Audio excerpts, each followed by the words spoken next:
Ахтам Исмағилович белән Рәис Актамович 6 елдан кайткан елларыннан һәрбер татар авылларында ифтар ашларын булдырырга тотындылар.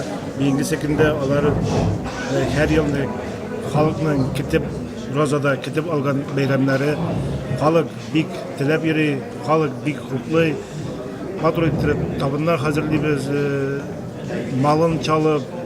Кичке уңайда ир-атлар мәчеткә ашыкса, авыл мәдәният йортының тамаша залына тезелгән өстәлләр артында хатын-кызлар җыелды. Авыл стабикәсе Гәүһәр Абыстай Хафизова вәгазь укый. Матур итеп киенгән ак яулыклы әбиләрнең һәрберсенең йөзендә елмаю, өстәлләр тәм-томнан сыгылып тора.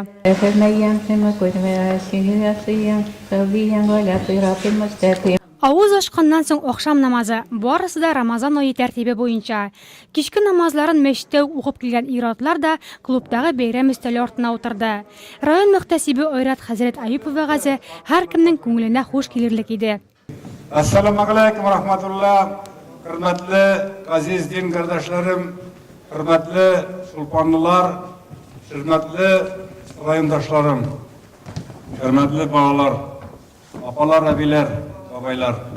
Аллар рәхмәте белән быелда Рамазан ае килеп җитте. Рамазан ае инде ул шушы 12 айның султаны.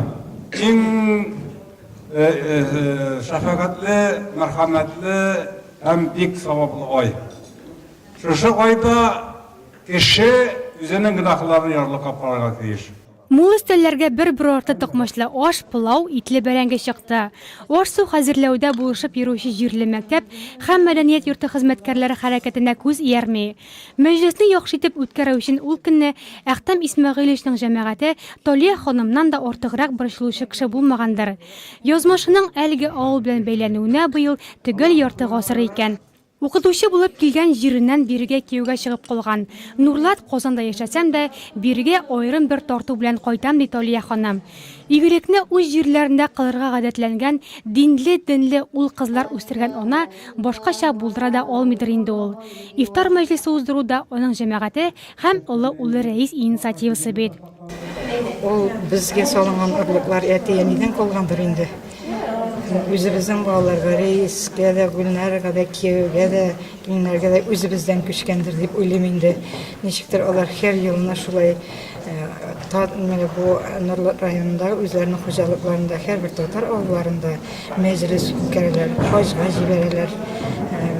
Кешеләрне шулай ук корбан чалалар һәрберсендә менә кияүләрем дә, Рәис дә, үзебез дә әлхәмдүлилләh шөкер шулай шул юлга басып инде.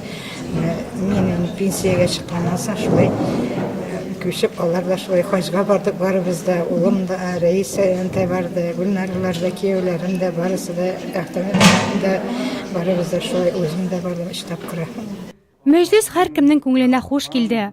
Олы апа абыйлар белән бер рәттән табын артында мәчеткә йөрүче балаларга да урын түрдән булды. Кена чыгынның әзрәк шулай. Быел уже бөтен нене уразан тотам шулай. Мәчеткә йөрим намазга.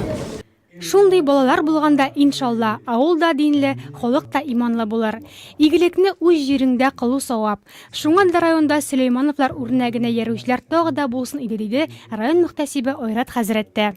Бүген менә шатлыклы көннәр, бүгенге беренче ураза көне, ифтар ашлары башланды. Аллага шөкер, барлык 41 мәчетебездә дә ифтар ашлары һәр көнне булырга дигән инде күрсәтмәләр бар. Инде кешеләр язылып куйдылар. Менә бүген без Шулпан авылында, Шулпан мәчетендә, Шулпанның яңа йортында иганәче Ахтәм Исмәгыйлевич Сулайманов әзерләгән. Аллаһ рәхмәте яусына, исәнлек булсын. Сәгать телләре 11-гә җитеп килә. Халык мәҗлестән тарала, урамнарда җанлык. Картлар һәм аларга иярә балалар мәчеткә намазга ашыга. Изге Рамазан аеның беренче көне Шулпанлылар һәм районның тагын унлап зур һәм кече авылларында яшәүчеләр хәтерендә игелек һәм шәфкатьлек белән истә калачак.